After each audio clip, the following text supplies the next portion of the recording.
తర్వాత పండుగలతో కష్టార్జితమైన ఆహారం వ్యర్థమే. ఆయన వారికి కుమారులు యెహోవా అనుగ్రహించు స్వాస్థ్యం, గర్భఫలము ఆయన ఇచ్చుకోవాలి. యవన కాలమందు పుట్టిన కుమారుడు బలవంతుని చేతిలోని బాణములు పట్టాయి. వారితో తన అమ్ముడు కొని నింపుకున్నవాడు నన్ను అట్టివాడు సిగ్గుపడక గుమ్మంలో తమ విరోధులతో వాదించుదురు.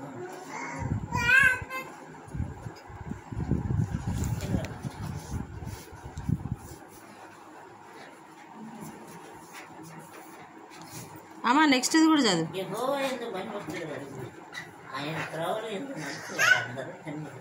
నిశ్చయంగా నీవు నీ చేతుల కష్టార్జితం అనుభవించగలవు. నీవు ధన్యుడు, నీకు మేలు కలిగి నీ లోపల నీ భార్య ఫలించు ద్రాక్షావరణలు. నీ భోజనం ఆలోచిస్తావు, నీ పిల్లలు ఒలివ మొక్కల వలె ఉంటారు. యెహోవా యందు భయభక్తులు గలవాడు ఇలాగ సృజనులో నుండి యెహోవా నిన్ను ఆశీర్వదించును. నీ జీవితకాలం అంతే యెరూషలేమునకు క్షేమం కలుగుట చూచుదు. నీ పిల్లలను నేను చూచలేదు. ఇశ్రాయేలు మీద సమాధానం ఆమేన్ ఆమేన్. యెరూషలేము గురించి వచ్చింది. అవును.